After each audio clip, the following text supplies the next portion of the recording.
As America's opioid crisis continues, fentanyl is taking a horrific toll on teenagers. This week, both Democratic and Republican California lawmakers proposing legislation that would make Narcan available in all state public schools. Legislation in the Assembly sponsored by a lawmaker from Rockland, California, whose neighbor, Zach Didier, died in 2017 of a fentanyl overdose after taking what he thought was a Percocet pill, bought through a dealer he met on Snapchat. Now I want to bring in Zach's mother, Laura Didier, who is also the outreach coordinator for Song for Charlie, which aims to raise awareness about the dangers of fentanyl pills.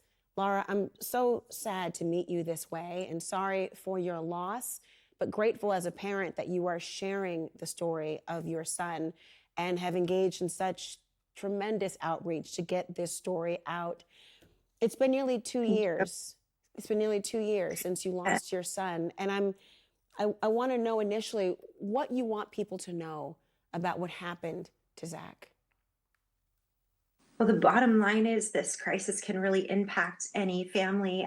Just to update the introduction, it was 2020. When I lost Zach, he was 17 years old. So we are approaching the 2-year mark. It was 2 days after Christmas of 2020. And we were blindsided. We had never heard of this crisis and these counterfeit pills. And it is really information that we need to share with all families, all young people, that this risk is out there. And on that point, and my apologies that that date was wrong, the least we can do is get it right in honor of your son. So my apologies to you, Laura. When you think about this happening in your family, I mean, your son was a straight A student. He was an Eagle Scout. He was in musicals.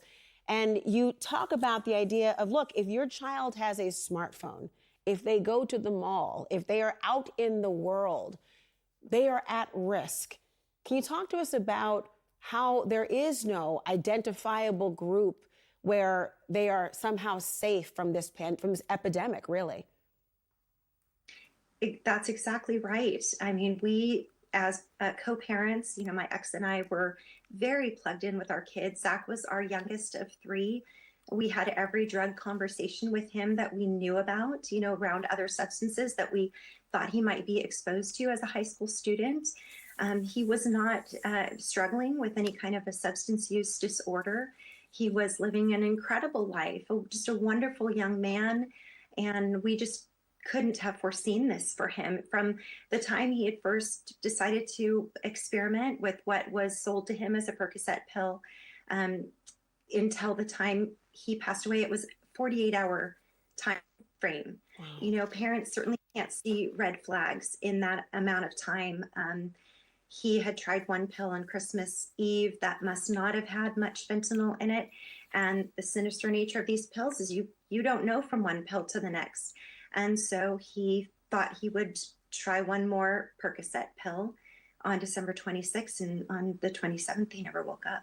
Oh, my goodness. And just thinking about how this is impacting children and how the numbers, I mean, first of all, according to the State Department of Health, there were only, and I hate to even use the word only in conjunction, but only 82 fentanyl deaths in 2012, compared now to more than 5,700 last year alone. And you've got the age group, more than 200 occurring for those between the ages of 15 and 19 years old. And I understand California Assembly Bill number 19 has now been introduced to try to get Narcan available in schools. It's been inspired by your son. You know the Assemblyman, Joe Patterson, who introduced this bill.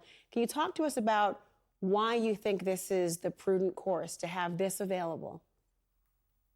Certainly. And tragically, I only came to know Assemblyman Patterson after losing my son. I was unaware that, that we lived in the same community. So he had heard about Zach's tragic death. And then I had reached out to him. He was at that point on the city council about becoming a part of awareness efforts in our community. And he vowed to me if he did win his election for assembly, that fentanyl was going to be his first priority. And I think it's very important. I've now spoken in so many high schools. I've lost count how many high schools since the beginning of the school year talking to about 30,000 plus high school kids since the beginning of the school year. And on one of the campuses, a teacher there had said they had already had to administer Narcan to multiple students on their campus. It just doesn't make sense not to have them. A lot, I should say, of districts are already doing it on their own. But it really should be mandated. It's a very important medication to have, just like you would have a defibrillator or you would have a fire extinguisher on your campus. Laura, thank you for sharing and for making us aware, and even by coming on tonight and talking about your son's experience, your family's personal journey. You've saved lives, and I appreciate it. Thank you. Thank you so much.